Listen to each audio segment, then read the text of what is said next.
মৰমৰ ছাত্ৰ ছাত্ৰীসকল, তোমালোকক মই মোৰ চেনেলটোলৈ স্বাগতম জনাইছোঁ। আজি মই ক্লাছ 8ৰ ভূগোল আৰু ৰাজনীতি বিজ্ঞান পাঠ্যপুথিৰ পাঠ 5 সাগৰ মহাসাগৰ পাঠটোৰ অনুশীলনীৰ প্ৰশ্নসমূহৰ উত্তৰসমূহ আলোচনা কৰিম। গতিকে তোমালোকে ভিডিঅ'টো প্ৰথমৰ পৰা শেষলৈকে চাবা।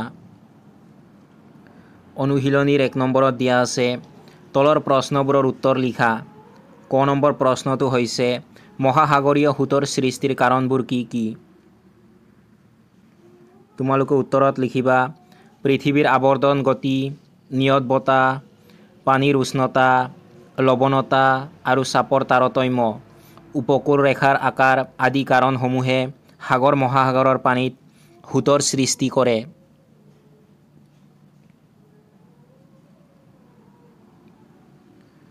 খ নম্বৰ প্ৰশ্নটো হৈছে গৰম পানীৰ সোঁত বুলিলে কি বুজা?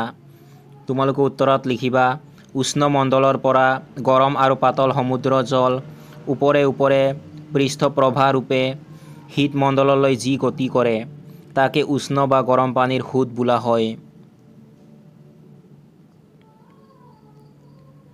গ নম্বৰ প্ৰশ্নটো হৈছে সাগৰীয় জীৱবোৰ কেই প্ৰকাৰৰ? কিহৰ ভিত্তিত এইবোৰক শ্ৰেণী বিভক্ত কৰা হৈছে? তোমালোকে উত্তৰত লিখিবা সাগৰীয় জীৱবোৰ 3 প্ৰকাৰৰ।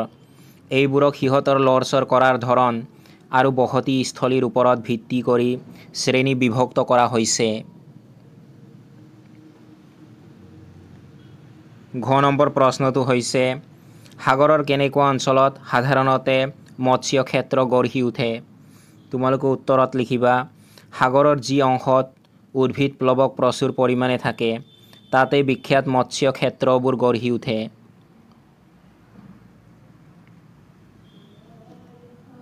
দুই নম্বৰত দিয়া আছে কাৰণ দৰ্শোৱা। ক নম্বৰত দিয়া আছে নাটনি জোৱাৰ বাসন্তী জোৱাৰৰ সমান শক্তিশালী নহয়। তোমালোকে উত্তৰত লিখিবা নাটনি জোৱাৰ বাসন্তী জোৱাৰৰ সমান শক্তিশালী নহয় কাৰণ পূৰ্ণিমা আৰু অমাৱস্যাৰ দিনা চন্দ্ৰ, পৃথিৱী আৰু সূৰ্য প্ৰায় একেডাল ৰেখাত পৰে, যাৰ ফলত উভয়ৰে আকৰ্ষণত জোৱাৰৰ ঢৌ বেছি ওপৰলৈ উঠে। আনহাতে সপ্তমী আৰু অষ্টমী তিথিত পৃথিৱী, চন্দ্ৰ আৰু সূৰ্যই সমকোণত অৱস্থান কৰে, গতিকে কোনো এটা জোৱাৰেই শক্তিশালী নহয়। খ নম্বৰ প্ৰশ্নটো হৈছে আজিকালি পৃথিৱীৰ সকলো ঠাইতে সাগৰীয় মাছ কিনিবলৈ পোৱা যায়।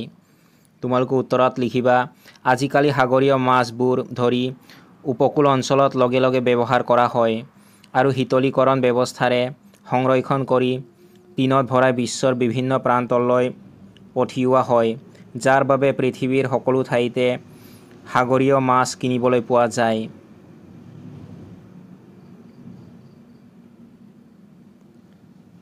গ নম্বৰত দিয়া আছে জাপানত সঘনাই ছুনামি হয়।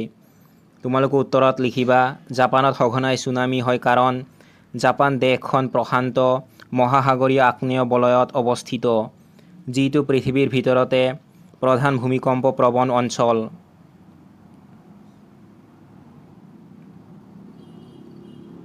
ঘ নম্বৰত দিয়া আছে সূৰ্য আকাৰত বিশাল হোৱা স্বত্তেও জোৱাৰ সৃষ্টিকাৰী শক্তি কম।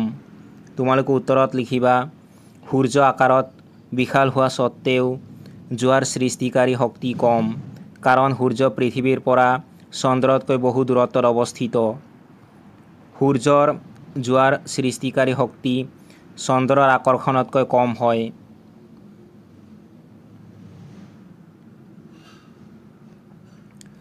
ঙ নম্বৰত দিয়া আছে বৈদেশিক বাণিজ্যৰ বাবে জাহাজ পৰিবহণ ব্যৱস্থা উৎকৃষ্ট। তোমালোকে উত্তৰত লিখিবা জলপথবোৰ প্ৰাকৃতিক হোৱা বাবে কোনো খৰচ নালাগে আৰু পানীৰ স্বাভাৱিক ধৰ্মৰ বাবে জাহাজে গধুৰ আৰু বৃহৎ পৰিমাণৰ মাল বস্তু সহজে কঢ়িয়াব পাৰে। ইয়াৰ উপৰি স্থলপথৰ দৰে জলপথত বিশেষ বাধা নাথাকে আৰু শক্তিৰ খৰচো কম হয়, সেয়েহে বৈদেশিক বাণিজ্যৰ বাবে জাহাজ পৰিবহণ ব্যৱস্থা উৎকৃষ্ট।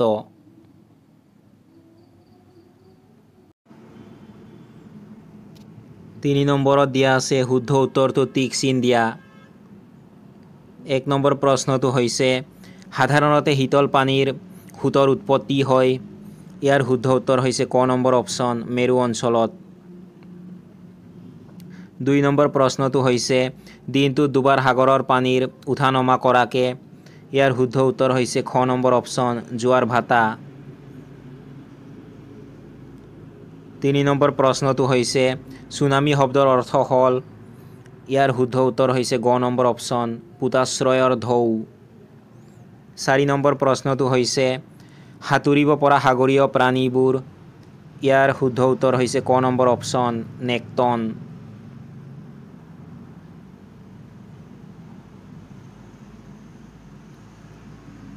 4 নম্বৰত দিয়া আছে সোঁফালৰ লগত বাওঁফাল মিলোৱা বাওঁফালে ক নম্বৰত দিয়া আছে ডায়েটম এইটো তোমালোকে সোঁফালে দিয়া গ নম্বৰ এবিধ উদ্ভিদ প্লেংটন এইটোৰ লগত মিলাই দিবা তাৰ পাছত বাওঁফালে খ নম্বৰত দিয়া আছে নিৰক্ষীয় অঞ্চলত এইটো তোমালোকে সোঁফালে দিয়া ঙ নম্বৰ পানীৰ ঘনত্ব কম হয় এইটোৰ লগত মিলাই দিবা তাৰ পাছত বাওঁফালে তোমালোকক গ নম্বৰত দিয়া আছে সাধাৰণ নিমখ এইটো তোমালোকে সোঁফালে থকা ঘ নম্বৰ মহাসাগৰৰ পানীত দ্ৰৱীভূত হৈ থাকে এইটোৰ লগত মিলাই দিবা তাৰ পাছত বাওঁফালে ঘ নম্বৰত দিয়া আছে সপ্তমী আৰু অষ্টমী তিথিত এইটো তোমালোকে সোঁফালে দিয়া খ নম্বৰ নাটনি জোৱাৰ হয় এইটোৰ লগত মিলাই দিবা তাৰ পাছত বাওঁফালে ঙ নম্বৰত দিয়া আছে মৎস্য ক্ষেত্ৰবোৰ এইটো তোমালোকে সোঁফালে দিয়া ক নম্বৰ উদ্ভিদ প্লেংটন থকা ঠাইত গঢ়ি উঠে এইটোৰ লগত মিলাই দিবা